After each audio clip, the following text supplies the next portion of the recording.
One more time. Hey, everybody. It's the MesoCrue podcast. It's your host, AL. And CW Sanders. Are we jumping right in today? Yeah. No. Yeah. We got announcements. Okay, I guess we'll jump to the announcement. Announcement. Are you tired of being tired? Have you been sick of all the same old shitty energy drinks? Well, do I have a treat for you. Right now on Dubby Energy, you can use code MESO10 for 10% off your next purchase. In this economy, we need all the help we can get. That is dubbyenergy.com.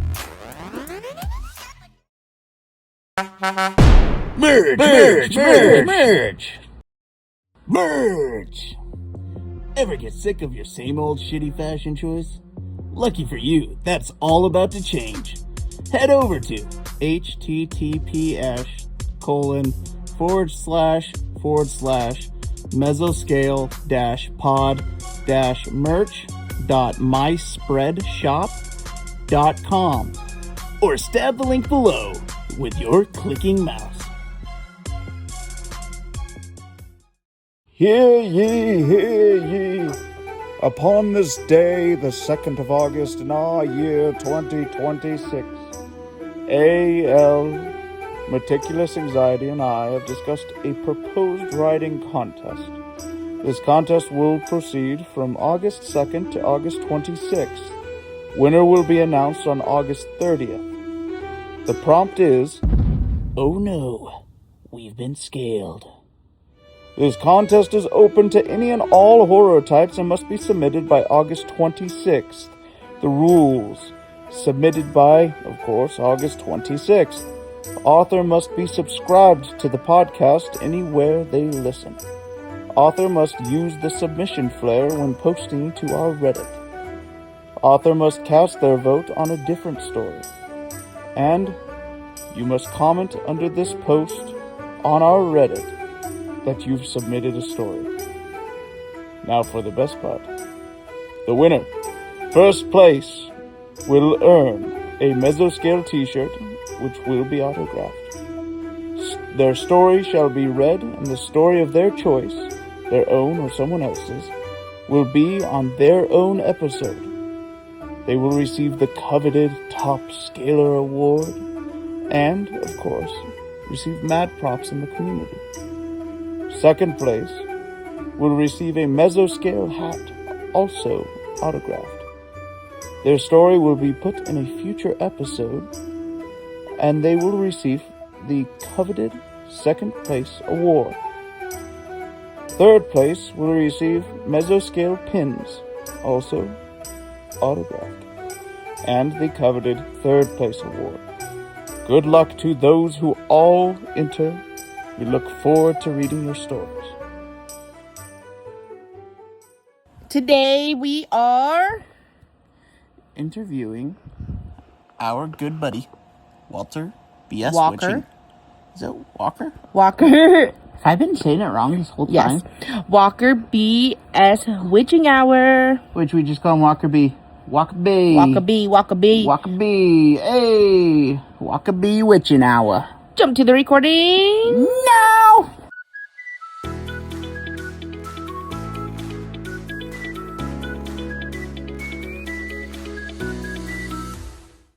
How's it going, everybody? We're here right now with Walker B. Witching Hour. Or Hi, my name's Brett.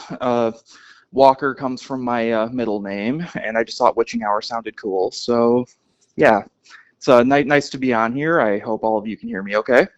Awesome. Dude, I gotta say, I really like the bee witching hour. Like the Walker bee witching hour. That sounds so fucking cool. And so fluid. Yeah. Too. Like it works. It's a clean username. It really does.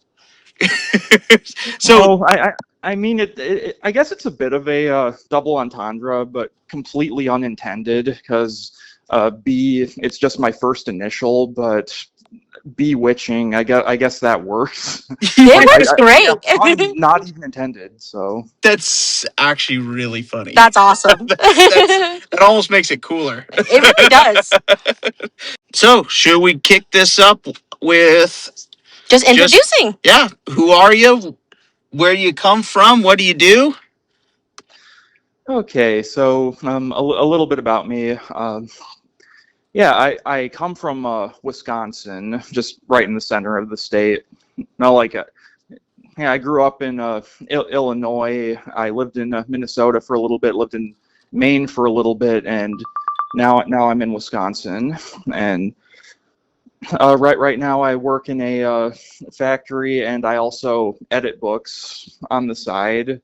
Yeah, I did a lot of my education trying to get into the publishing industry, but the job market hasn't exactly been the kindest to me. But I do have a part-time gig editing books that I've been doing for about 5 years, which I think a lot of that came from me wanting to be a writer for a lot of my life, but I just found every excuse in the book not to do it. So I just resigned myself to editing other people's writing. But a couple different factors kind of motivated me to actually try my hand at this, and I've been really enjoying the success so far. Like, I just want to say how much I appreciate you guys and everyone else who's taken the time to read my stories on Reddit and leave comments. Like, it means the world to me. Well, did you ever think you were this good? Um, I don't want to have an ego or anything. Like I thought I was fine at it, but I didn't think I was good enough to be landing a podcast interview after a couple of stories. So. Dude, I gotta say, I still think about your story so much. Same. I talk to my friends about it all the time. Like, I yours and JL Goodwin's, and now There's so many others yeah, too, but like there's a collection of them, but it's relatively in its own realm. But I just cannot, like, the ones that mull over in my brain for days on days on days. It's Yeah. just so good and so well done. So we kind of tapped in on kind of your personal discovery of writing. As far as writing, has it always just been a personal passion of yours, or is it something that's relatively new to yourself? No, it's been something that I've been interested in for most of my life. Like I had a knack for words from a very young age, and like I was reading and watching a lot of movies when I was a little kid, and like I think it was around middle school.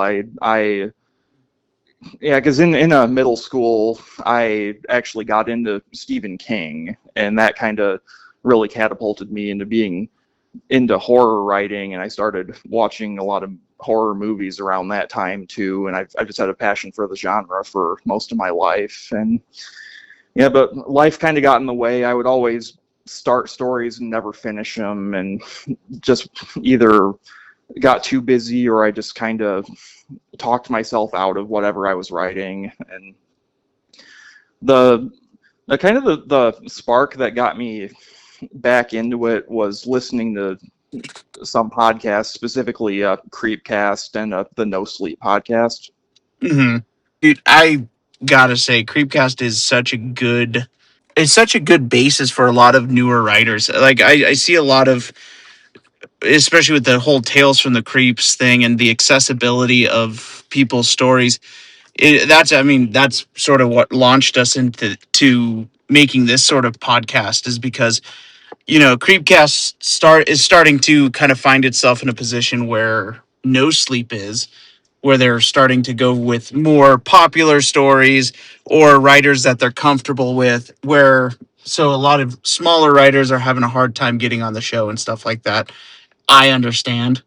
oh yeah. I'm not bashing on them at all, but like But that's where our passion for sharing other people's stories yeah, came from. that was the whole reasoning behind it.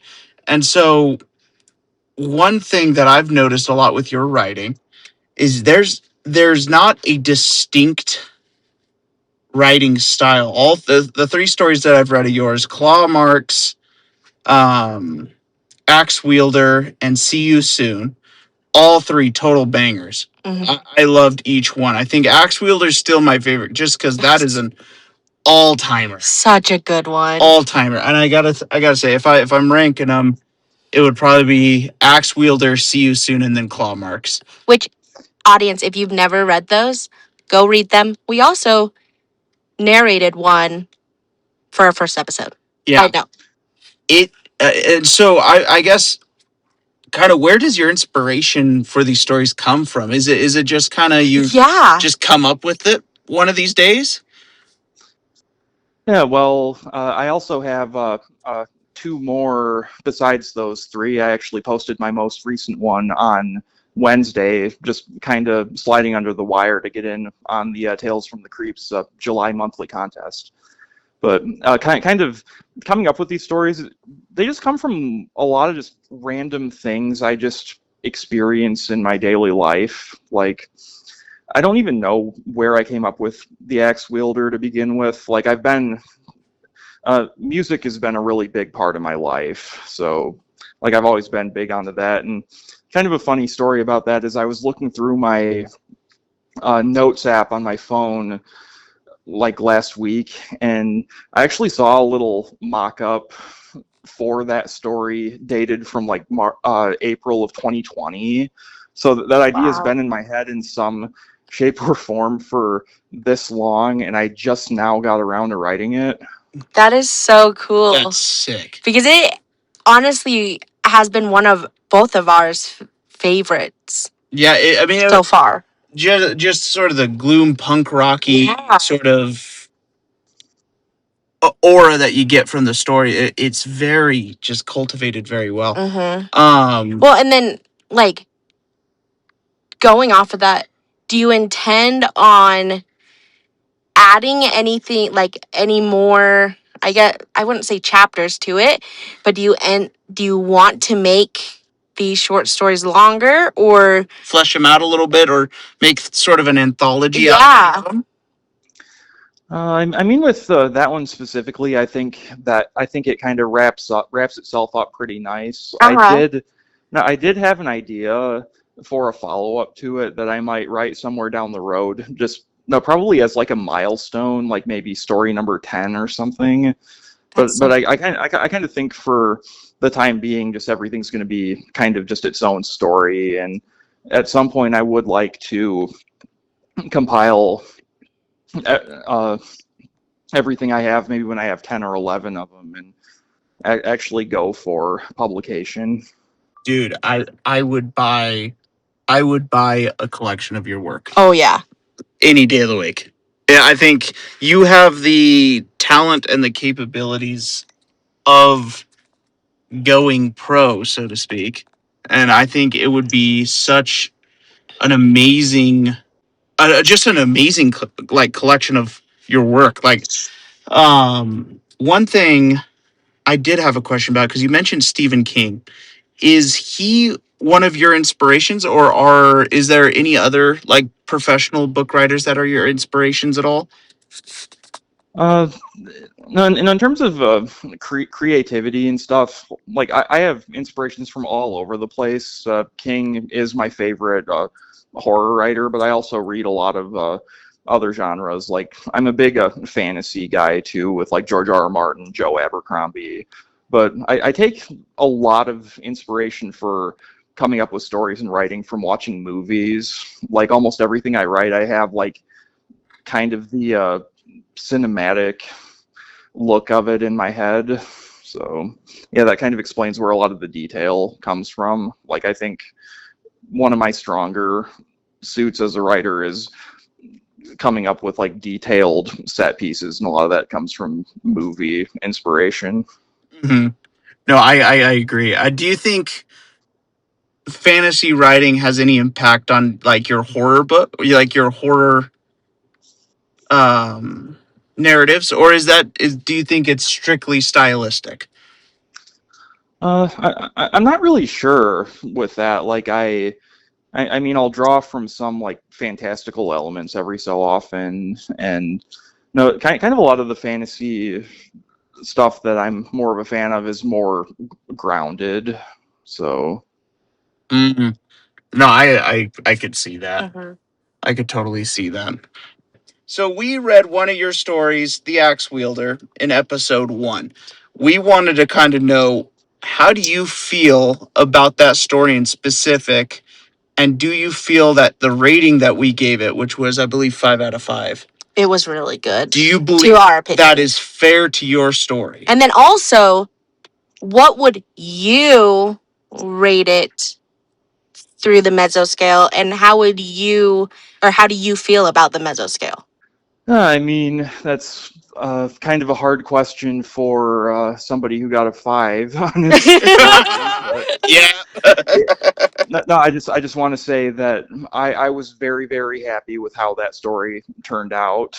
Like, now they always say that the writer is their own worst critic, so there are little bits and pieces that I think I could have probably done a better job with on it. Like, I'd probably give it a 4 myself, but yeah, I was just really, really happy with how it turned out, and I'm glad that people have been appreciating it as much as they have been. Like, I'm still seeing it shouted out on Tales from the Creeps on some people's posts and stuff. Yeah, our mutual friend JL Goodwin actually shouted it out on the main Creepcast sub yesterday. Hell Oh, yeah. That guy's a legend. yes. That's Yeah, awesome. And it but deserves it, I think. I seriously, I don't think you understand how much this story has impacted my daily life. Yeah. Like, this is one story that he continuously talks about. It's Not one, just to butter you up at all. Like, it's just yeah, I don't want to blow air up your ass or nothing, but like I am blown away with just how cool it and the was. detail, like, I don't know how to explain it. You know what? Kind of going on a more informal note. What was your favorite? Well, your person as a writer, as the writer of this fucking badass story. What is your favorite part about it? no, I think probably my single favorite thing I've written was the second to last paragraph when he's about to break into The Devil Went Down to Georgia. Yep, I could Yep, see that. That one landed. it did. That, like, I think my favorite part is when he started talking himself into killing our buddy, the homeless dude. Oh my I gosh. forgot his name. God damn it. Bud, may he rest in peace. He was a Yeah. legend. Rip. Rip. Poor bastard. Like, but just the way that it was done was so cool because you could just feel the psychology of the dude Yes. just being like, Johnny Sticks just being like, you know what?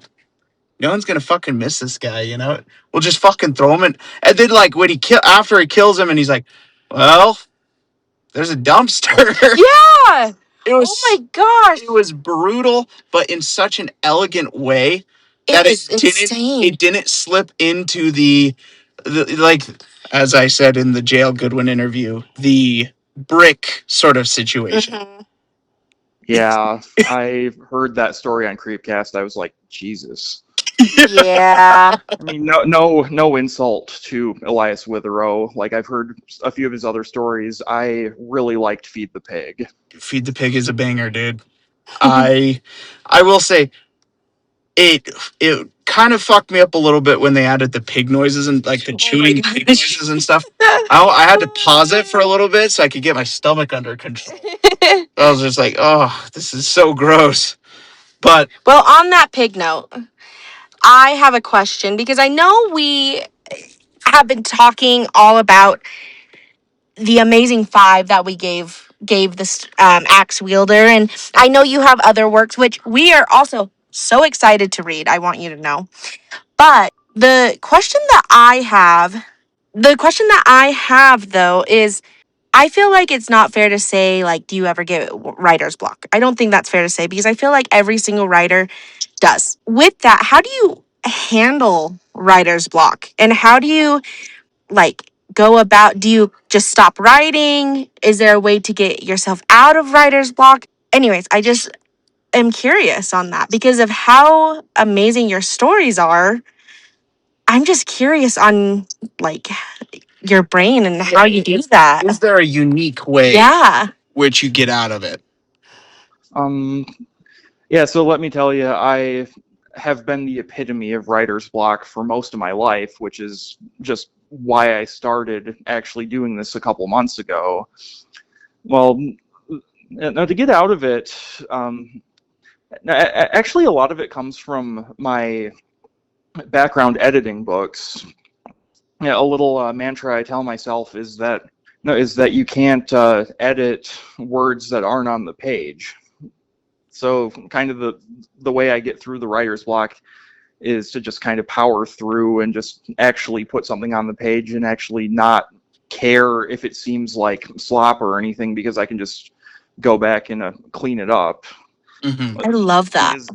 Yeah, I was watching a video. I believe it was Brandon Sanderson said something very similar, and it kind of resonated with me. Like, yeah, any words on the page are better than no words on the page, and I've just been kind of trying to live with that. Dude, that guy's. love that. But I think writer's block is it's almost a disease sometimes. Because I mean, I know I'm in one right now where it's just like, I can't think of any cool original ideas. And you start burning yourself out, and you start kind of almost self-deprecation.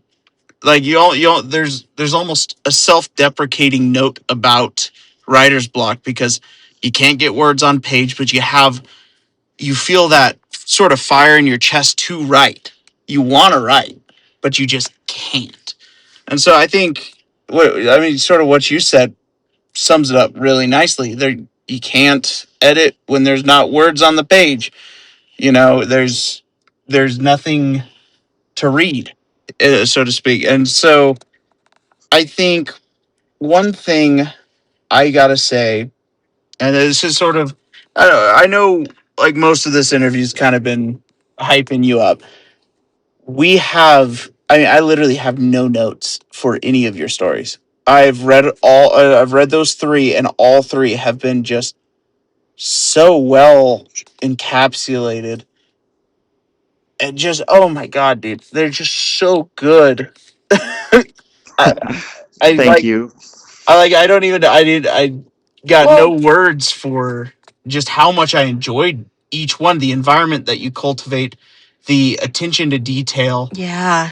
Like, to the extent of our buddy, God damn it.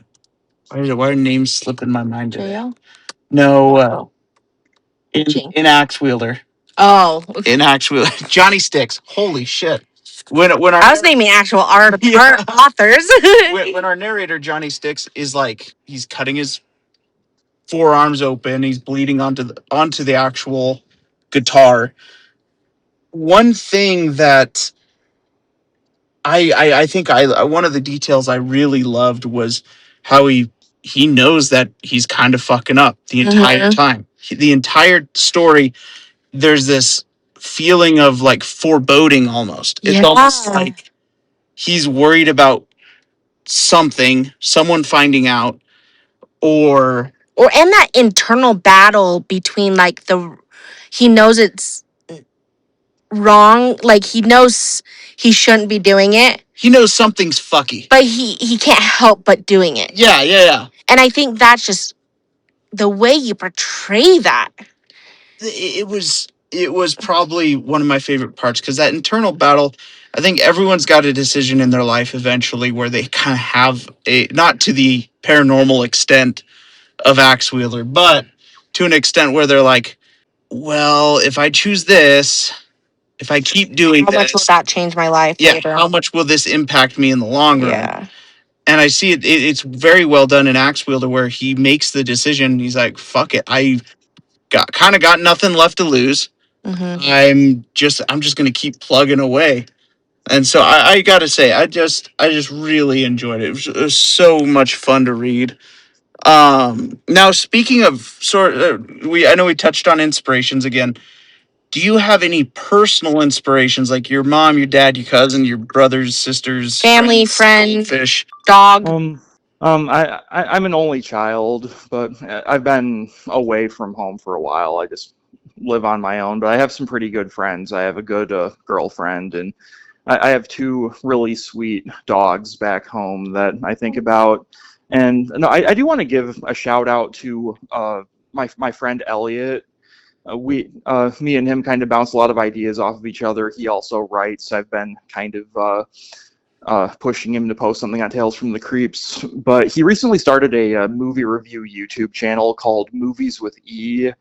And yeah, he just randomly texted me a while ago after some discussion we were having about some movies, and he said, "I think I'm just going to take the plunge and make a YouTube channel." And yeah, him taking that plunge kind of pushed me into just saying screw it and posting my stories on Reddit. So I wanted to give him and his channel a shout out.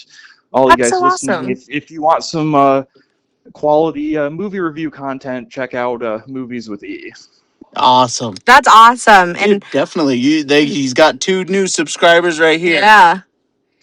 Yeah, And and tell him we I want to wanted hear his work. I wanted to give another shout out to somebody else from Tales from the Creeps, you/Sully the Skeleton. He did a narration of my story Claw Marks on his YouTube channel Brain Dead about a month ago, and I think he did a pretty good job of it. So Awesome. Dude. That's so Oh yeah. Now, I know we keep talking about Axe Wielder, but do you have a favorite story that you've written? Because we also would love to read a story at the end of this um Yeah, at the end of the episode, episode. we kind of So we always like to not necessarily pick your favorite, but we are going to. So what is your favorite story? well, I mean, I Or think if you have one. my favorite one is the Axe Wielder, but the thing is, for a narrating one, I think I would like you guys to check out one of my 2 newer ones, Ooh. because yeah, I think they're called The Fangs of Winter and Carver's Challenge, and yeah, I think both of those are leaps and bounds above Claw Marks and See You Soon, but I don't think they quite touch Axe Wielder in quality, but I think I've already like improved as a writer some just from the first couple stories. So, And is there any like advice that anyone's given you along the way? I mean, you're still, I don't want to say you're new at this, because by no means are you new at writing, but sort of this more publishing your work, has there been any creative influences that have sort of driven you to write better in a sense?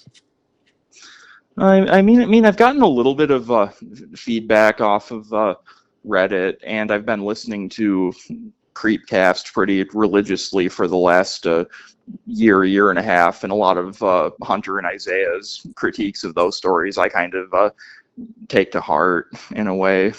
That's fair. I think a lot of their critiques sometimes, I know we're kind of impartial, because we branch off of one of their communities.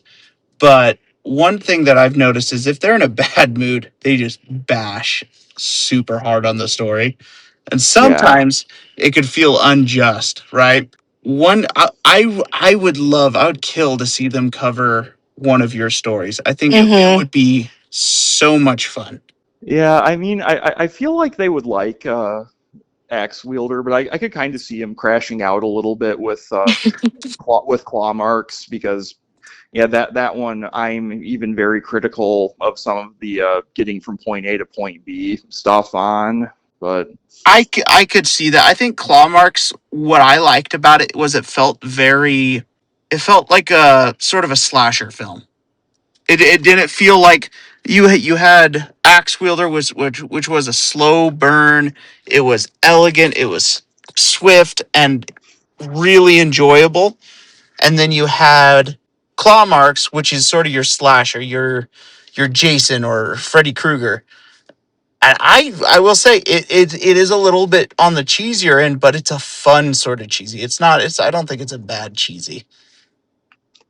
yeah, and Kind of going back to my other ones, I'll let you guys pick which one you want to read, but yeah, no spoilers. Carver's challenge is basically man versus food from hell, and the Fangs of Winter is it's kind of like a supernatural period piece survival story, and it falls into the prompt for the July Tales from the Creeps contest. Okay. Oh, okay. Cool. So now, kind of on the show basis, we've covered dozens of stories so far. Which one has been your personal favorite? Besides yours. Besides yours. Oh, I can't say mine. No, sorry. Sorry, dog. I would say probably my two favorites so far have been J.L. Goodwin, A Little Off the Top. I just really liked kind of just the slow building tension, his use of detail, and just like some of the places that story went at the end. I thought his villain was genuinely unsettling, and I just found it really creative. And I am just a sucker for a lot of really creative stories.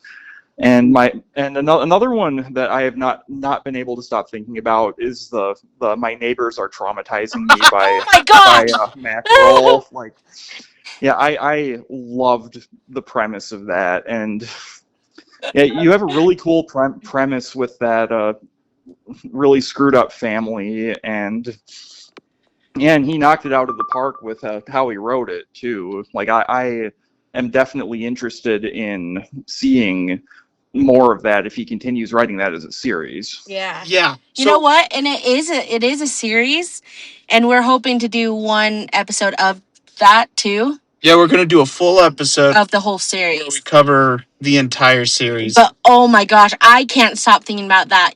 Just the imagery. That one was. Oh my gosh. Oh, that one was fun. That one was really fun to narrate. But it's like, how do you? Okay, so author to author, how do you feel about with the other stories we've ranked as fives, right?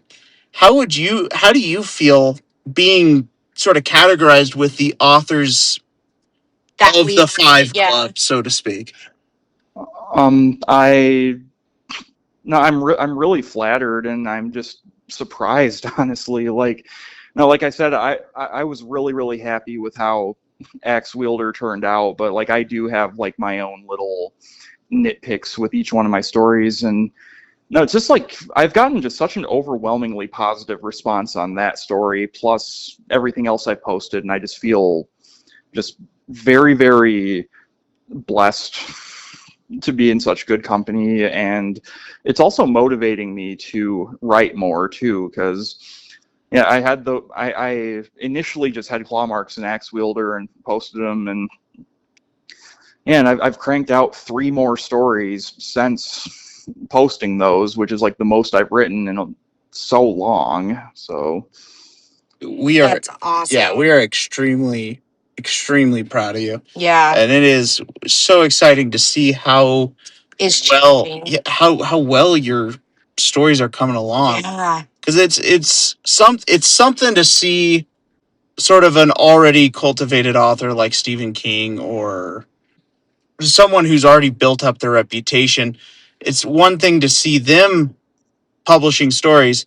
It's a whole nother thing to see someone who's out of the gate swinging home runs.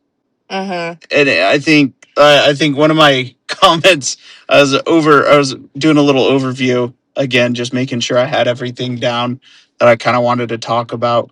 And one of my comments, I think it still rings true. You're a fucking treasury department, dude. You're just minting gold. Yeah, I cracked up when I saw that comment initially. I gotta say, I don't remember writing it, but it was really funny to read the second time around. But dude, I gotta say, is there any words of advice you have for newer authors sort of entering the game? Kind of going back to the writer's block thing, just put words on the page, and don't try not to doubt your own story too much, because that's something I have struggled with for most of my life. Is I am really, really bad about overthinking and getting caught up in the weeds and the minutia of my stories, and I always talk myself out of writing them. Yeah, if you have an idea, put it down on paper and take any critique you get in stride and just write. Like, if you have a cool story, there is an audience for it. People will want to read it. So. Mm-hmm. No, I totally agree. I totally agree. Now we talked a little bit about positive criticism. We're going to kind of turn the whole 180, talk about some negative criticism. Have you gotten any negative criticism for any of your stories? If you have, how do you sort of Pop back. pop from back that. up? Because I know negative criticism is really hard to receive, and so sometimes when someone comments something or they tell you something that kind of sets you off, you're like, oh, Put you down. How does shit. that make you pop back up? Yeah. Yeah, how do you get back up from being sort of pushed down? I mean, I've had a lot of time to think about how I would respond to certain criticisms posting these stories. Like I went into it just trying to have as thick of skin as possible, just expecting to be roasted. I mean, yeah, we're talking about Reddit. We have a lot of people that are just sitting behind usernames and can just talk as much shit as they want anonymously. But yeah, the thing about it is, Tales from the Creeps has been nothing but supportive for me, and I just want to thank you guys plus everybody else in that community again, for being so supportive. I think like the majority of the comments I've gotten have been very positive. I did get a few. I wouldn't necessarily call them negative critiques or anything, because they were very, very nice about it. But I did receive a couple comments specifically on claw marks that about some things that could possibly be improved with the story, and the kind of the thing I'm trying to do with any negative critique is kind of just take it in stride, just be gracious that people are giving me their opinions because they genuinely want to see better stories from me in the future, and I kind of try to take it and just kind of apply it into future stories. Like Clawmark specifically was one that a critique I made on myself, plus it was mentioned in a few of the comments, were that the characters were kind of a weak point in it, and I probably should have included a bit more actual dialogue, and I kind of took those comments, and my two newest ones are filled with dialogue and a bit more three-dimensional characters. So. Oh, good. That's awesome. And it's always so good to hear that, because it's like, I know for me, when I get negative criticism, it crushes me. Like I'll get to a point where I'll be like kind of limping around. It's like, oh God, like there's a pit in my stomach, and I'm just like, I was all foggy headed. It's like, I don't want to fucking write anymore. Like, I don't want to fucking get on my computer. I don't want to do shit. And so it's really good to hear sort of these pointers on how you sort of push past it. You take it for what it is. It's not that they're trying to be dicks. They're trying to genuinely give you good advice on how to improve what you're already master crafting, right? And so that sort of pushes us into one of our final questions, which would be, what is the most difficult thing that you have come across while writing? I think like I said, I overthink real bad, and I get very, very caught up in the little minutia of my stories. Like my newest one, The Fangs of Winter, was especially bad with that because it's a period piece in the mid 1700s, even preceding the American Revolution. So I had to do a lot of Google searches just for really tiny little details, just to make sure everything is plausible. Like, yeah, I think I'm just very afraid of anything breaking immersion with my stories. And kind of going off of that, an influence that I forgot to mention, probably my favorite current horror director is Robert Eggers. Yeah, he does, he did The Witch, Nosferatu, The Northman, those movies. And yeah, something I kind of take from everything I know about his films is just very, very meticulous attention to detail and actually doing the research for everything. But it got to the point with this one where I was just Googling everything left and right, and I'm just thinking, is this plausible? Is this does this work? And I'm just thinking about some of the things I Googled for a few of the other stories. Like, I'm probably on a government watch list after Googling some certain things for some of the stories, but I think you're not a good author if you're not on a few watch lists.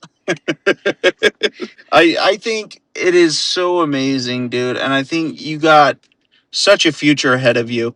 And one thing I keep meaning to ask, because are you, if you were to publish a collection of short stories, right, or even if you decided to pull the trigger and do a narrative or an entire novel, what publishing route would you take? Would you go traditional, or would you want to do a more self-publishing route? I kind of think I would prefer to go more traditional, like, especially because I actually edit for a traditional publisher through one of the colleges in Wisconsin, so like I have a lot of experience with how that works. I mean, kind of the game plan that I had in mind was to just kind of drip feed a bunch of these stories onto Reddit and like try to drum up a little bit of a following, for lack of a better word. And then once I have a few of them and I have like a lot of people reading my work, I can kind of use that as a leverage with publishers. Yeah, That's awesome. I don't think you'll have any problem with that. And then I would like a signed book after that. But Yeah, and by the way, both of you will be mentioned in the acknowledgments of any book that I actually publish. So. You don't have to, dude. You make me cry. That's sweet. We appreciate it. Dude, we are so happy that even if we just can bring more attention to 14 people that never heard of your story before, bring 14 people to it, and they go, they like, they comment, they subscribe, whatever the case may be. As long as you gain 14 more people, that's the whole point behind why we're doing this. Yeah. And we're really proud of you, man. And we're really excited to see where you go. And you keep writing. Yeah, because you have such an amazing skill. We have a few authors on here which we know are going to be sort of return episodes. And we kind of keep a mental list going. And I will say, you are on that list. Mm-hmm. Yeah, we'll probably get sick of honored. us. Yeah, you're going to get a lot of messages of, do you care if we cover your story? Can we do this? Yeah, I have no problem with that at all, so. Folks, you heard it here first. Yeah, I'm just honestly so floored that you guys and other people have been enjoying these little stories I've been writing this much. So, yeah, I appreciate it. What we ought to do, seriously, is we ought to create a short film for Axe Wielder. Oh my gosh, it'd be so cool. I already have like so much headcanon of where a movie of that would go to. Like I already have like a lot of stuff in mind for like a couple know who I want the director to be and a couple actors and stuff like that. Dude, that'd be so cool. Imagine like seeing that on screen. Shit, imagine seeing claw marks on screen. Oh my gosh. I think claw marks would make a great slasher film. I think it would be so much fun to watch.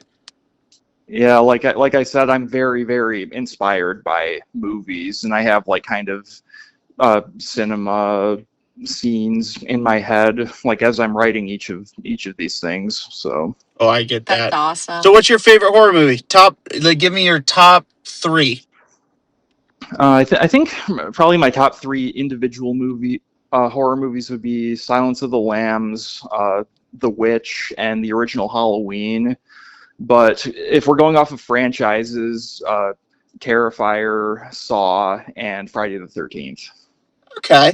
Okay. All right. Now, See, I love the Saws. we sat. I shit you not. We sat for like a full 3 days and we watched every single Saw Back to movie. back. It was awesome. Okay, I'm not even gonna lie. I dropped a good amount of money on those Steelbook 4Ks of 2, 3, and 4 that they just released last year. Oh man.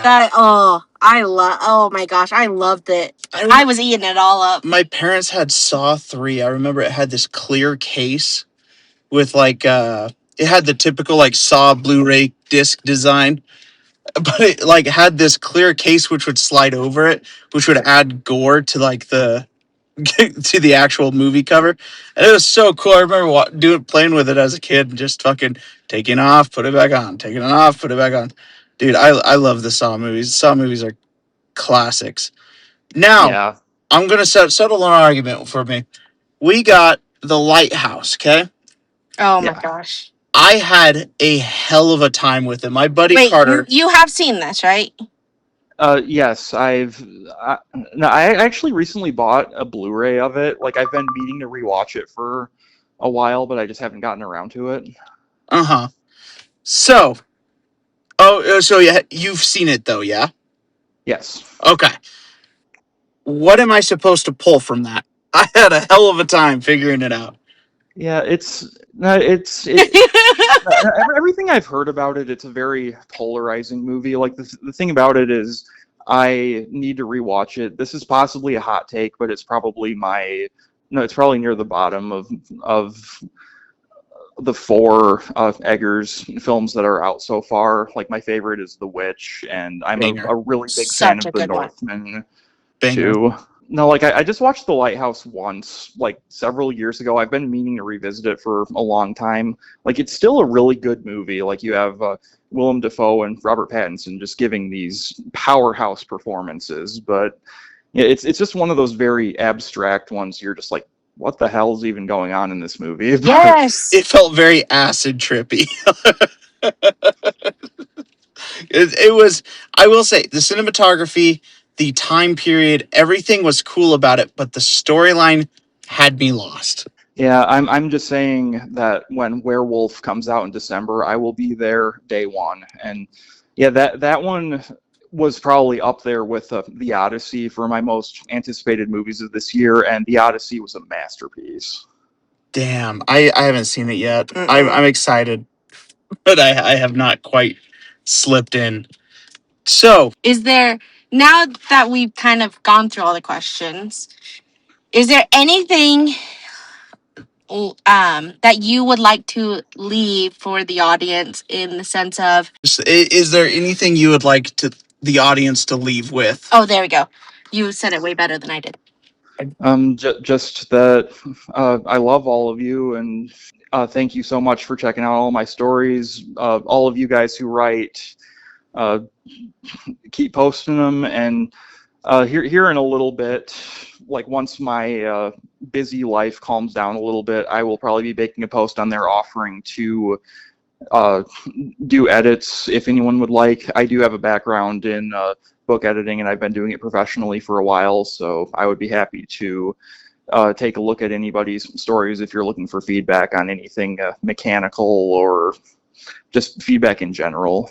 So that's awesome. Keep that in mind. And yeah, I see you guys and a lot of other people really trying to pay it forward on the sub, and I would like to do that myself, with just to kind of give back with how much appreciation everyone has given me so far. Stay scaled. And I hope you guys enjoy. And I hope everyone enjoys whichever story you guys pick to read. I can't wait to hear the episode. I'm kind of excited that we're keeping it kind of obscure, because then it'll be exciting for you to be able to kind of tune back in and be like, oh shit, they chose this one. Alrighty. Well, thank you so much. We just want to say thank you so much for joining us today. I know probably is out of your comfort zone, and definitely out of our comfort zones too, especially doing the podcast and stuff. But we just want to just say thank you so much. We see your support. We see all your comments and all your stories. And we just want to thank you so much for being able to join us on this podcast today. And we cannot wait to share more stories from you and to show everybody who you are as an author. So thank you. Thank you so, so much. We really do appreciate you, man. Yeah, thank you for having me. Me too. And are we going to end with a bad joke like you guys did with JL? Always. Oh, now you are speaking my language. All right, so you drop your best one. Drop your best dad joke here.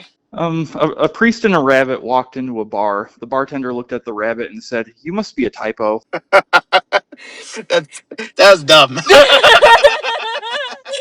That was good though. All right. No, you want to go first? You gotta go first. All right, Jet. I'm gonna talk to you. All right. All right. Knock knock. Who's there? I eat mop. I eat who? That was stupid. There's gonna be some crazy edits on that one. Yeah, something I've been looking forward to is your sub getting a bunch of memes and just jokey stuff, kind of like the Creepcast subreddit. Like I actually have a headcanon of who should play Sharon in a movie. You know what? It's so funny too because me and C Dubs have been talking about like should we, because Google, you know, and since C Dubs has like already put out books and stuff, we're like, should we reveal who we actually are? And because I was telling him, I was like, we need better clickbait instead of doing the same thing. But we're trying to figure out what to do. So if you have any ideas, let us know. We're not artsy in that way. I will keep that in mind, and if I think of anything good, I will shoot you a message. Yes. Please do. Please do, because I'm like, I have no idea. All right. Now, I'll give it a shot. Let's hear your best bad joke. All right. What do you call a person who never farts in public? Uh-oh.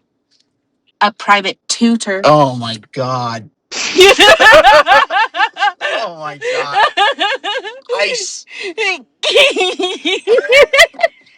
I don't know how I didn't get that. I don't know how I didn't jump on that. Oh, my God. That's so rough. All right. Well, thank you so much for joining us. Thank you so, so much. Cannot wait for this episode to air and also read more of your stories. Yeah. Again, thank you so much for having me. I cannot wait to hear this episode, and I'll probably try to get a watch party for it or something with some of my friends. So. Hell yeah. That's awesome. Hell yeah. We are so pumped that you're enjoying the episode. So please let us know if there's any ideas or anything that you have, any way you want us to read certain things. We will. And if I'm confused, I'm sorry. It's just my own brain. I have to put that out there. You did pretty good. I will say no, because we've read a few stories and people have told me that I didn't understand. Oh, I feel so bad sometimes because sometimes your takes are just so bad, and they'll like message. They'll be like, "That's not what I meant at all by that." I'm like, I thought I was the funniest host, and clearly I didn't understand any of the story.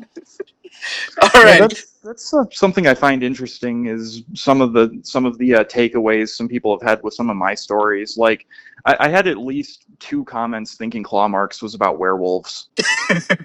Well, I have not read it, so I cannot tell you. But if I do think it's about werewolves, I'll let you know in the podcast. They read the title. Rawr. Claw marks. What scary monster has claws? Werewolves. Well, I know we're dragging it out, so thank you so much. We look forward to putting you on the show again, dude. Thank you for everything that you do for us. We appreciate you. And with that, stay scaled. Stay scaled. Stay scaled.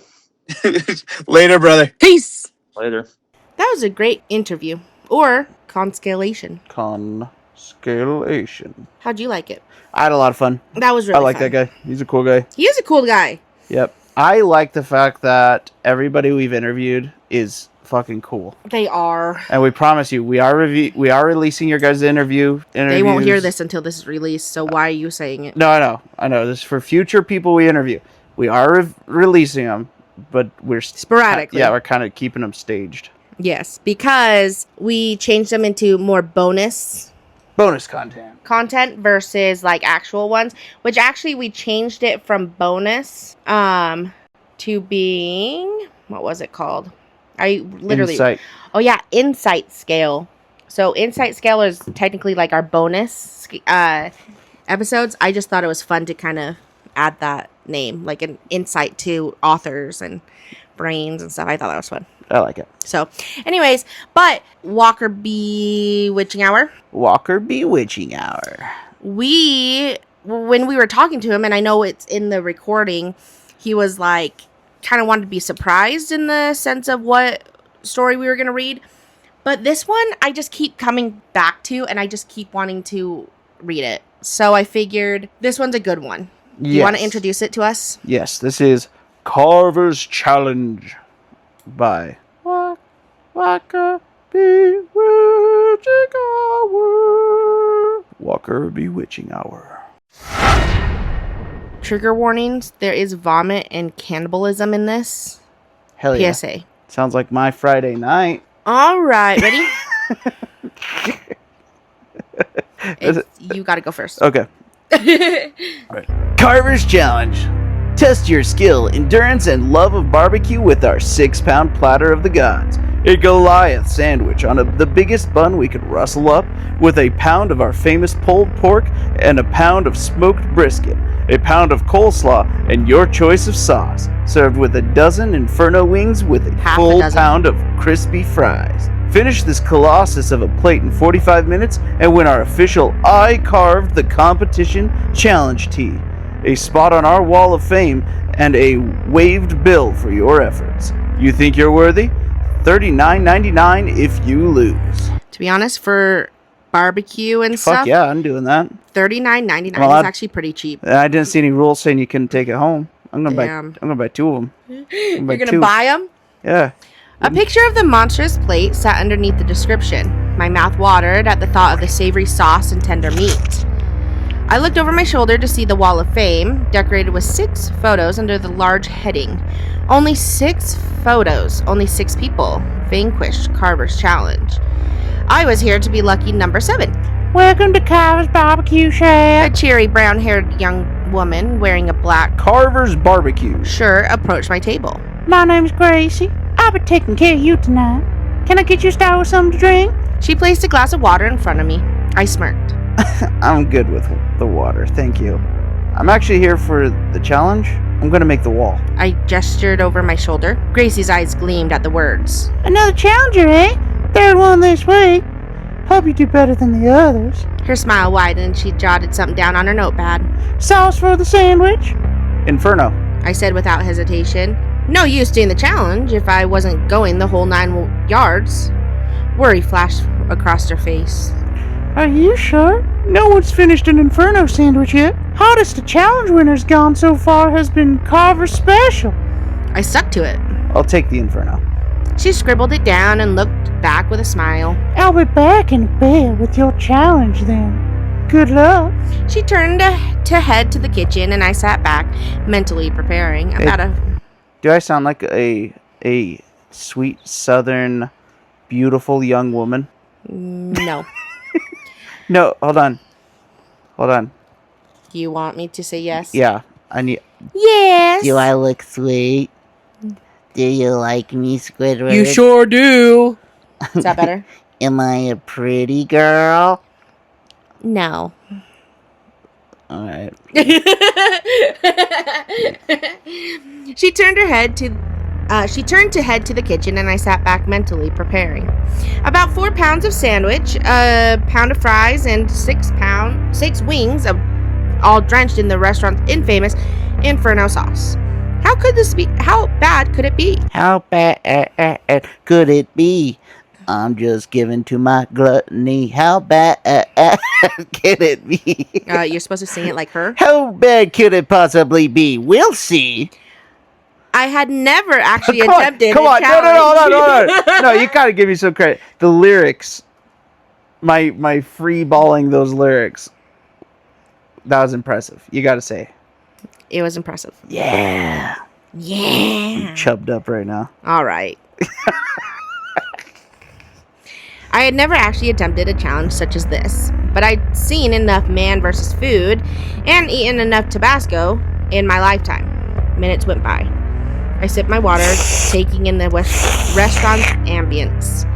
Carver's Barbecue Shack was a great pig out spot, literally and figuratively. Pigs were all over the menus, walls, and t-shirts. And their pulled pork was famous. Every breath through my nostrils made my mouth water. It was still a relatively new place, little more than a hole in the wall, but its reputation was growing fast. The literal mountain of meat was a large part of that, attracting gastric warriors from all over to test their metal.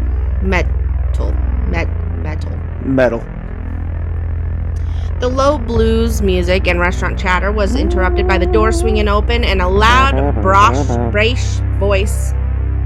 Carver's challenge! Here I come! A young man.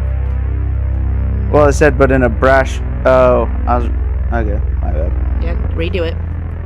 Carver's challenge. Here I come. A young man, blonde and baby-faced, swaggered in, an entourage behind him. One of the guys next to him held a video camera. Oh boy. Handing it around the restaurant, then back at his friend. You can't say anything. We are too, now, technically. I know. That's what makes it funny, though. People turned to look at the group briefly, then went back to their meals and chit-chat. 4 of us? The loud-mouthed leader said to the hostess, a mousy high school girl. I groaned when she led the group to the table right next to mine. Of course. They made a whole scene of sitting down. Cameraman recording the entire process. The leader whipped off his glasses, draped his jacket over the chair, and sat down, smirking into the camera. What is up, guys? Jeremy Iron Belly Miller here at... He paused so the cameraman could do another pan. Carver's Barbecue Shack. This one's been on the radar for a hot minute. 6 people have won the challenge here, and I'm gonna be lucky number 7 today. I rolled my eyes and scowled when I saw the camera point at me. Out of the corner of my eye, I saw Gracie strolling up to them, pad in hand. Before she could get a word out, Jeremy blurted, One Carver's challenge, please. Pilot light on the sandwich. She scribbled, and as she attempted to take drink orders, he interrupted her again. Get ready to see this face on the wall fame. He flashed her a smarmy smile and ordered a round of Coronas for his table. I hate this guy. I couldn't believe this guy. Marching in here with all of his bravado and then picking Pilot Light.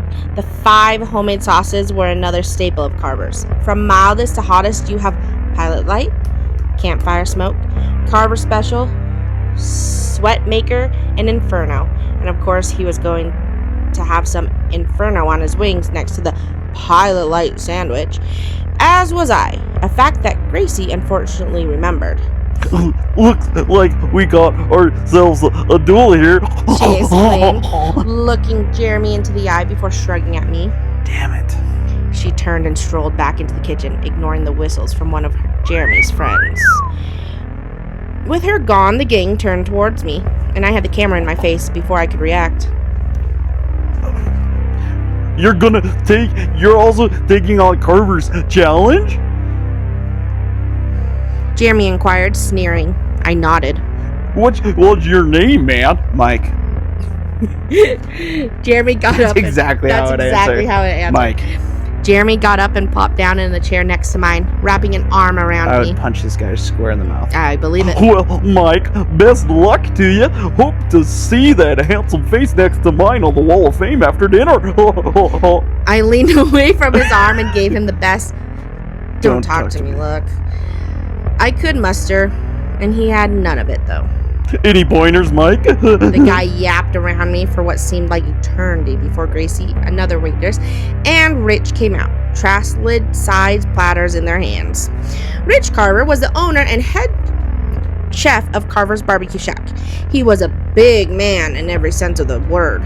Tall, big boned, a bit too well fed, with a personality to match his stature. His voice boomed across the restaurant. Ladies and gentlemen, the next 45 minutes may live in infamy. My humble little shack's about to be a battlefield. Not one, but 2 gladiators are going into the meat coliseum this evening. Many heads snapped toward my table, where Jeremy still lingered, the cameraman watching Rich intently, recording the speech. Gracie and the other girl approached, putting the plates down. Pilot light. Oh, sorry. Do it again. Pilot light. Gracie said, nudging one of the giant platters towards Jeremy. And Inferno. She placed the other one in front of me. Jeremy's eyebrows raised at the word, and he looked at me curiously. Carver's challenge was daunting, to say the least. The sandwich was the biggest I'd ever seen, both in diameter and height. Pork brisket, coleslaw, and sauce oozed between the giant bun slices. Next to it were the 6 wings and the nearly overflowing pile of crisp fries. I eyed the ketchup bottle sitting next to the 5 Carver sauces in the middle of the table, the harsh smell of the Inferno emanating from my sandwich, and the wings burned my nostrils. Rich sauntered over and put one meaty hand on Jeremy's back and the other on mine. Our brave challenges tonight are... He looked at Jeremy, then turned his head to me. Jeremy shot out of his chair and struck a pose. I'm Jeremy Iron Belly Miller. You can find me on YouTube at Iron Belly Challenges and soon on Carver's Barbecue Shack's Wall of Fame. He looked down at the plate and threw a few punches out. His friends whooped.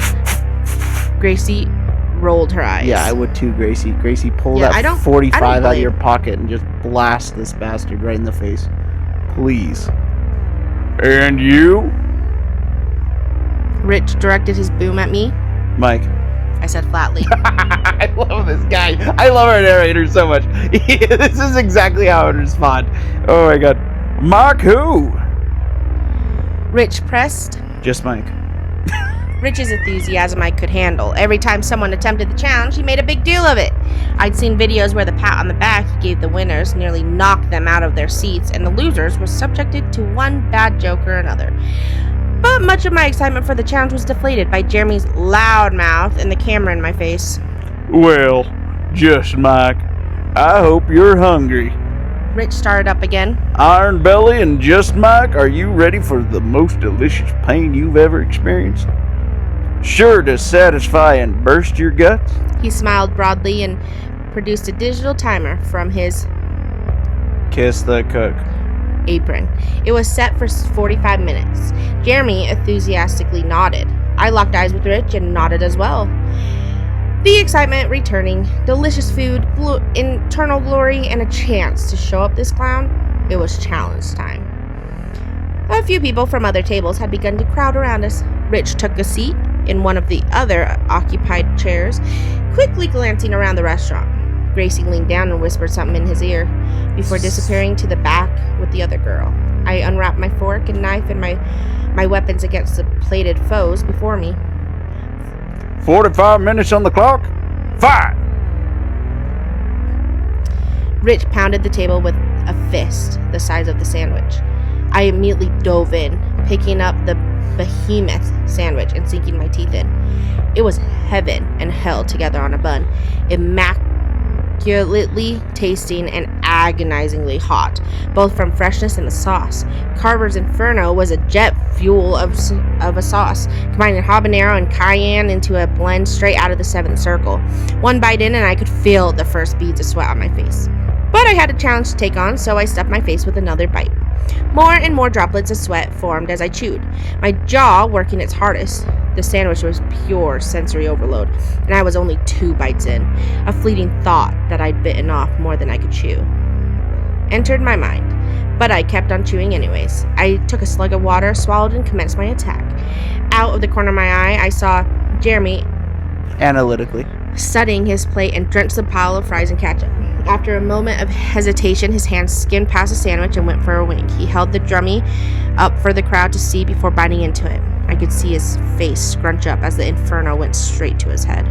He quickly grabbed a handful of ketchup-covered fries and shoveled them into his mouth, chasing with a gulp of Corona. I immediately followed his lead. Upending the ketchup bottle over my fries seemed like a viable strategy. Bite a sandwich, bite of fries, rinse and repeat. I took another bite and was once again assaulted by the capsaicin. I was sweating bullets, my face as red as the ketchup, and the sandwich didn't seem to be getting any smaller. I took a glance at the clock. 5 minutes down, 40 to go. There was plenty of time. Jeremy was tearing through the wings like a termite through wood. 5 of them were down, little bones stacking at the edge of his plate. He was breathing deep, doing his best to look unfazed, but the sauce had him in its grasp.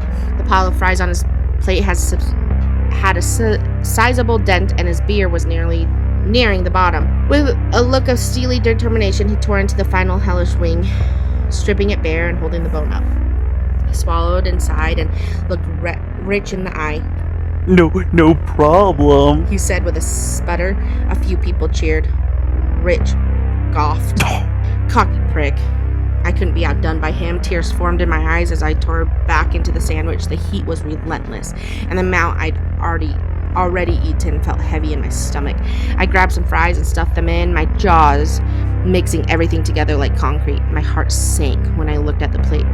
The sandwich looked maybe half done, and I still had my wings to contend with, as well as the remaining fries. Jeremy looked to have calmed down some. A few bites into his sandwich, his red flush had gone down, and he seemed much more at ease, enjoying what remained of his meal. The realization hit me as hard as the inferno. 1, that the Pilot Light sandwich was a strategic decision rather than an admission of weakness. 2, that Jeremy Iron Belly Miller was going to handily clear Carver's challenge. And 3, that I was struggling bad. He had it all figured out. Blitz and suffer through the wings early on, then casually pick apart the colossal sandwich, enjoying Ridge's creation to its fullest. He was coasting, and I was in hell. I continued forward, though, pushing as much of the sandwich into my face as humanly possible and doing my best to ignore the pain. The giant thing got smaller and smaller. I was in a frenzy, an eating berserker. I was drenched in sweat and could barely see through the tears. My mouth was on fire. More sandwich, more fries. Chewing, pain, swallowing, repeat. The crowd cheered. I splashed my face with my water. 25 minutes in. Light at the end of the tunnel. 2 more bites of sandwich. Jeremy shot out of his chair, gave Rich a salute, and the audience a bow, and popped the final bite of sandwich into his mouth. The room exploded into applause. Rich clapped him on the back and handed him a beige I carved the competition shirt. Gracie snapped a picture of him with the empty platter. Jeremy's friend trained his camera on me, and then every eye in the place fixed on me, and the reality of everything sunk in. My frenzy subsided, and I felt every bit of what I'd eaten. I was a mess of sweat and tears, mouth aflame and stomach full to the brim, but still I soldiered on. Going for it, I crammed what was left of the sandwich into my mouth, stuffing my cheeks like a squirrel. I could barely chew, mouth opening with each jaw movement to the disgust of the onlookers. I'd slowed to a crawl, a pain most unbearable. I felt sick. After a few agony-filled moments, I forced the huge glob down, let it slid down to my bowels, then my stomach betrayed me. What happened next was the biggest humiliation of my life. I doubled over in pain, leaning over the handful of fries and 6 inferno wings, and began to heave. I fought it, and the first heave was dry. The face of the crowd turned to shock. Rich got up and bolted to the back with a speed of uncharacteristic of a man his size. Jeremy's eyes widened. Then it happened.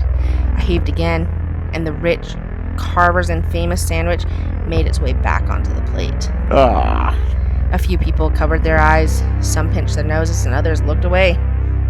I could feel more coming, and the pungent smell just made me sicker.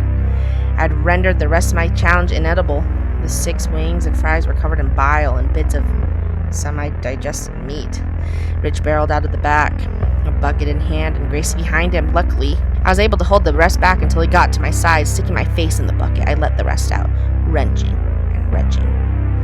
The crowd thinned out, a few morbid onlookers staying to watch my challenge's tragic end. Rich stayed next to me, gently rubbing my back until the heaving stopped. After what felt like ages, I found I found enough strength to pull my head out of the bucket. The platter was gone and poor Gracie was scrubbing the table. Shirt pulled over her nose. Rich shooed away the remaining spectators. Only Jeremy and his goons remained, sitting on the table next to me, drinking their Coronas and gawking. Rich tried to lighten the mood. Didn't care for my food, huh? He joked. The 4 guys next to me began laughing like hyenas. I couldn't take it anymore.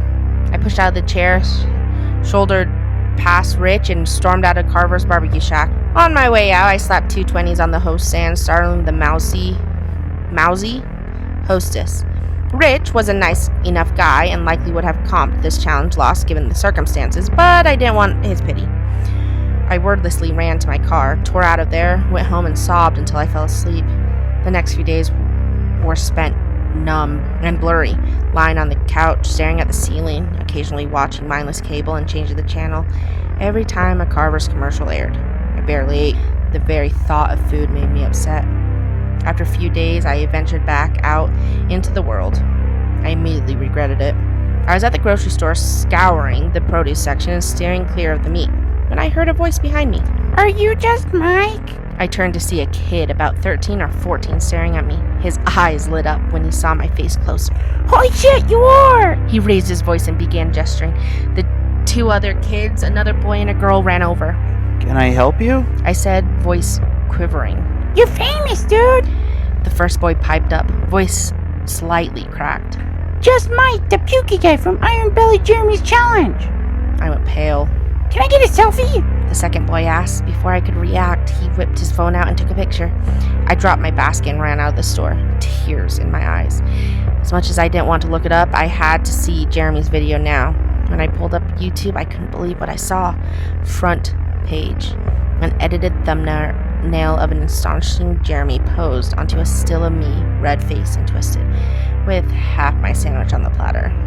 Iron Belly Challenges. Can Jeremy defeat this Gutbuster Barbecue Challenge? Competition can't hang. Over 200,000 views. I was mortified, but had to see it. Hands shaking over the mouse. I clicked. Various shots of Carver's barbecue shack filled my screen, inside and outside, with Jeremy providing a voiceover.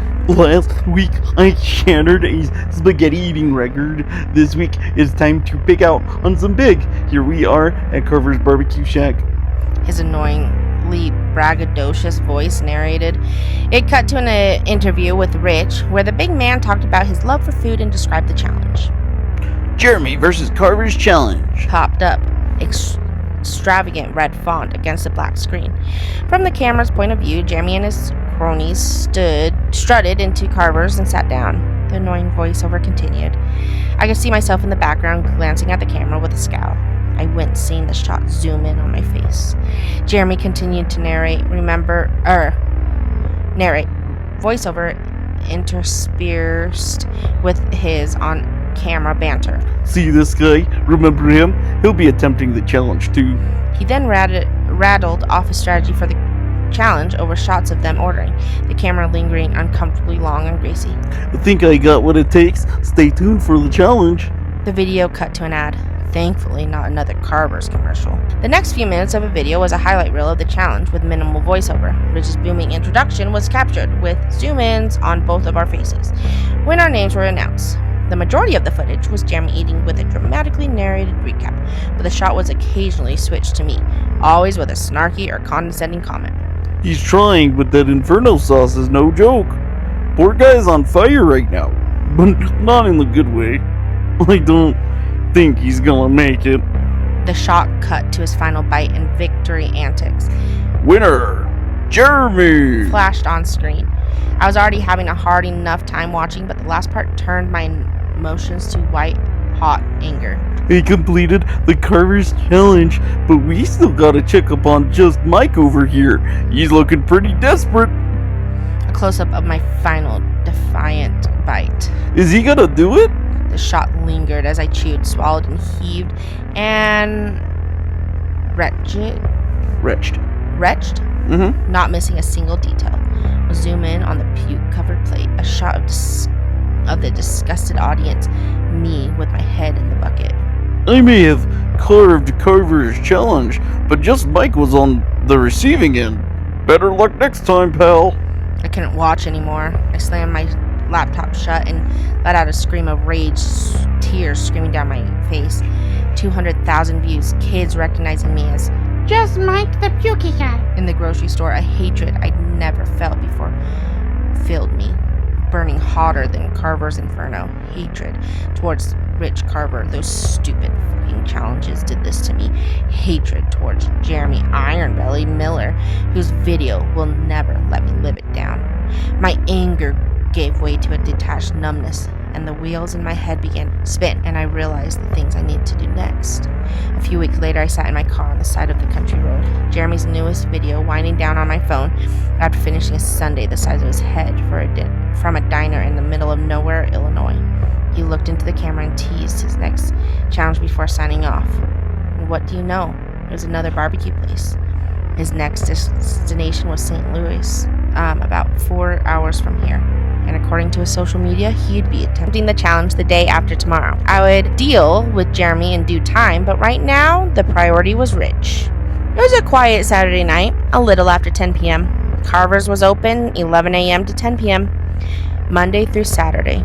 Rich would likely be finishing his prep work right now, ambling out to his red pickup, stopping at Liquor Mart, then heading home. I had been following Rich for about a week, stalking out Carvers from a nearby strip mall lot. The guy practically lived at the restaurant. He was there open, closed every day of operation, and didn't leave his house on his one day off. I looked at my watch, 10:13 p.m. He would be getting back soon. Back to the home I sat half a mile down the road from. I got out of my car, zipping up my jacket and grabbing a backpack off the seat. It was a cool night, clouds blocking the moonlight and stars. Not a street light in sight for miles, and even better, not a single passing car. I walked at a steady clip, head on a swivel, but nothing. The night was eerily silent, my footfalls the only sounds, until my stomach let out a loud growl. The thought of the tasks at hand somehow overpowered the hunger I felt. The last substantial meal I'd had was midday the day before. Water, the occasional protein shake, and granola bars had made up my sustenance since I was starving, but had to focus. Rich would make a good meal for me soon enough. Soon enough, I was walking up the long driveway toward the cook's house. It was simple, unassuming, one story with a detached garage and front porch. His red truck was nowhere to be found. I took in my surroundings before walking up the porch and clutching the doorknob. To my surprise, it opened right away, with a slight creak. This was going much easier than anticipated. I entered, shutting the door behind me. Looking around, I realized that Rich Carver had no reason to batten down the hatches. The house was filled with junk. Empty liquor bottles and Carver's takeout boxes, crumpled up newspapers, little trinkets, and doodads. I entered his small living room, completed with a lazy boy, small side table, oversized TV, Miller Lite girl poster, and more shit everywhere.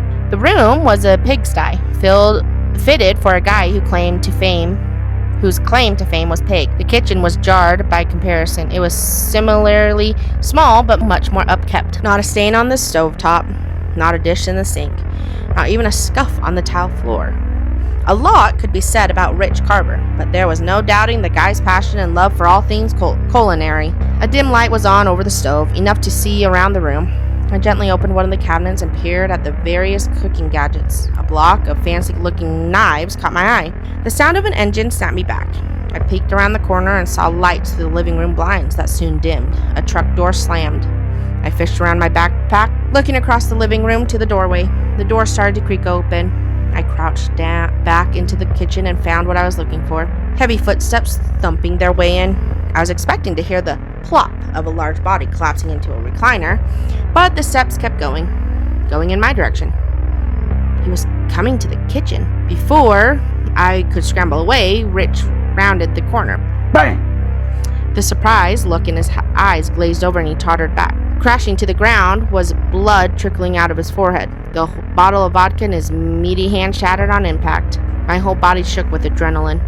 As I put the pistol back in the backpack, began to fish out a large tarp. Uh-oh.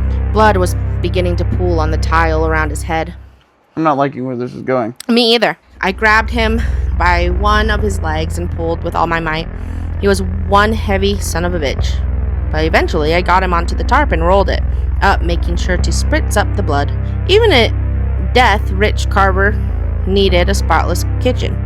Dragging him through the house to the door was a Herculean labor.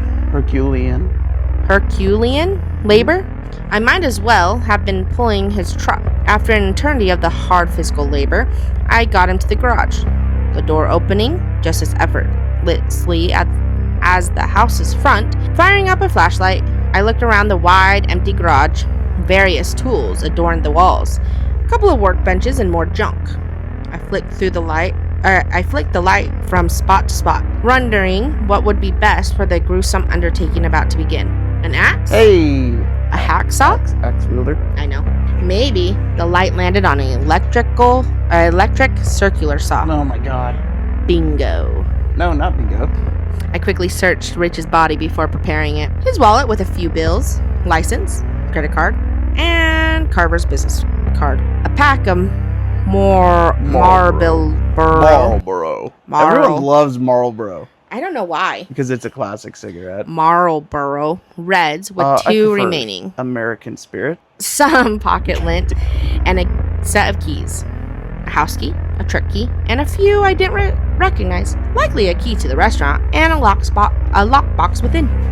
I pocketed the keys as an idea flashed through my head, but I quickly dispelled the thought. I had a challenge to win. I spare you the gory details of dismantling the big man, but one thing was certain. Cutting through bone was not easy. I threw his various appendages into a trash bag. I'd deal with them later. The softer bits were the priority. I filled a few Ziplocs with various pieces and re-entered the house, stepping over the clutter to get to the kitchen. Bridges' passion for food was very beneficial to me. Within a few minutes of looking, I found a meat grinder and kitchen scale. I never claimed to be a good cook. I could make a mean microwave burrito or frozen pizza, but nothing fancy. That is such a mood right there. I feel that. But with the head chef and owner of Carver's Barbecue Shack's home kitchen at my disposal, anything was possible. I worked throughout the night, grinding the meat, cooking it stovetop in some fancy oil from Rich's cupboards, and generous amount of Carver's pilot light. As the first rays of Sunday's sunlight peeked through the window, I began to plate my redemption. 2 pounds of a rich Carver on a bun, topped with a pound of various vegetables from the fridge, and pilot light. About a pound cut into small bits drizzled in Inferno. A pound of fries from the freezer, air fried to a crisp. I set a timer for 45 minutes and dug in. Oh my god. Oh. I attacked the. I thought we were mad at the YouTuber. That's what I thought. Why are we killing? Why Rich? are you doing you? I attacked the. Okay, but I thought he was gonna give it to the YouTube guy. I was hoping for that. I didn't expect him to. Well, let's see where this goes. Let's see where this goes. I attacked the Inferno bites first, quickly taking them down in between handfuls of fries and gulping out of a milk jug from the fridge. The fiery ordeal was done in a matter of minutes, much less painful than last time. It was smooth sailing from there. Visions of my humiliation flashed through my head as I took the sandwich bite by bite. It wasn't quite Rich's famous pulled pork, but it had a certain flavor to it. Plus, you could probably make cardboard edible if you would put Carver sauce on it. His voice echoed in my head as I ate. Didn't care much for my food, huh? I could see the image of him clapping Jeremy on the back so hard it almost knocked him from his chair. Jeremy. I wonder how he would fare in this round of Carver's challenge. I could feel myself filling up, but I was nearing the end. I was going to do it. The frenzy I felt back at the restaurant overcame me once more, and I tore, chewed, and swallowed my way to victory. With a grin on my face that widened when I saw the timer, I popped the last bite. I defended Carver's challenge in 24 minutes, a minute faster than Jeremy Ironbelly Miller. The trek back to the car was slow and bloated, but I was triumphant. It was time to hit the road, but I had a couple pit stops to make. First, back to Rich's house, garbage bags in the trunk, and a few pounds of ground Rich in a cooler. I did a once-over before I left, making sure the kitchen was spotless as he normally kept it. Next was Carver's Barbecue Shack, ignoring the close sign. I fumbled with Rich's keys until the door opened and looked around a bit, left with what I came for. I slipped my hard-earned I carved the competition shirt over my head and then broke a certain framed Wall of Fame photo over my knee. That's funny. The fact that he goes back just for the shirt is awesome. That's okay. That was just the beginning of my business with Jeremy. Cooler in the back, bags in the trunk. It was time for a road trip. I punched St. Louis into my GPS and pulled out of Carvers for the last time, not looking back. Jeremy's next and final challenge would be of my making, and I was going to find him. Carvers wouldn't open back up until tomorrow. I had a head start. No one would notice Rich's absence for now, but they'd catch on soon enough. Whether I found Jeremy or the authorities found me first, this would all be over soon. Something shattered in me after Carver's challenge, and there would be no walking away from the things I did and would soon do. No return to normal life. I decided I would turn myself in after I finished up with Jeremy. Confess it all. No one would talk about just Mike puking into a bucket anymore. I would be immortalized as the man who truly carved the competition. I just hope I can get Carver sauce on my last meal. And that was, my friends, Carver's Challenge by Walkerbswitchinghour. That was not where I thought it was going to go. I'm pleasantly surprised. That was really good, though. Yeah, that was so much fun. It felt very reminiscent of his other story. Yes. But when he's eating the challenge by himself, it feels like psychologically something that he has to do. Mm-hmm. Right? So it felt... Did you watch Pearl with us? The one where the girl loses her shit, starts fucking killing everybody, and then... Yes. She wants to be a dancer. She's so imposed by this... Yes. Goal to become a dancer. That's exactly how this felt for me. Except being a cannibalism. But yeah, he's so desperate to finish that challenge. Yeah, that it superimposes on his life. Yeah. And he will do anything at any cost while taking this into sort of a macabre sort of turn. Yeah. You know what I mean? That was quite gross.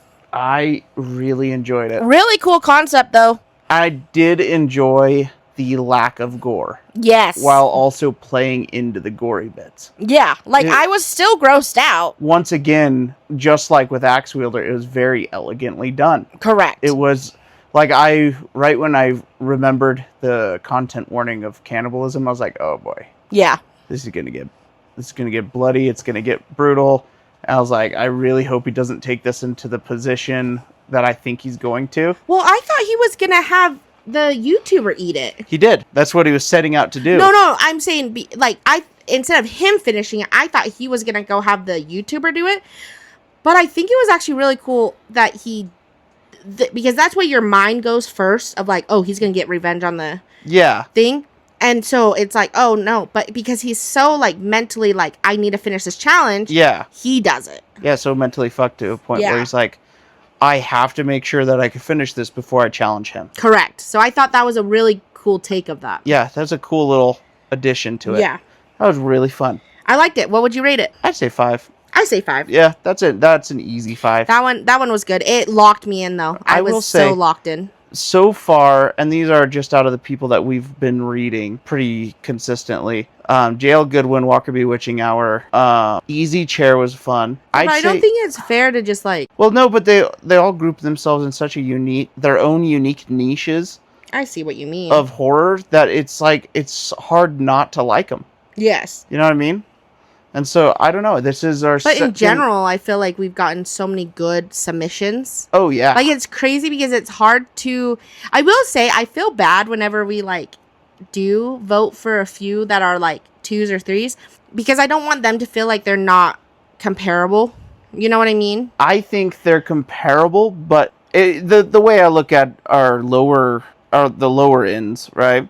Of our rating system is it's not that they're lower, it's that they haven't honed in the craft enough to be considered a 5. Learning. Yeah. Yes. So it's not so much that they're incapable of becoming a 5 or that the story is just a 5. No, a 2 can become a 5, a 3 can become a 5. You just got to hone it in. Yes. Right? So I think it's not a narrative issue. I think it's a skill issue in the most positive way possible. Yeah. No, I get it. And I think overall it was it really played itself very well. I think this one was very good, and I'm so glad that we ended this one with this one in the interview, because I think it's just a good one. Well, it showcases all of the good qualities of Axe Wielder while spinning it to a completely different narrative.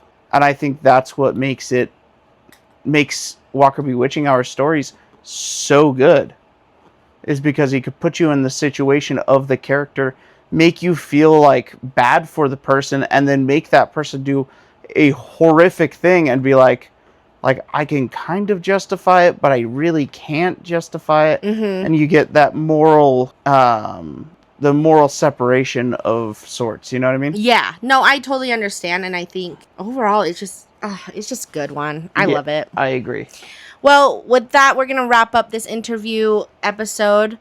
Thank you so much, Walker Bewitching Hour. You have been amazing. I cannot wait to continue reading more of your stories. But with that being said, You have been scaled. Peace. deuces.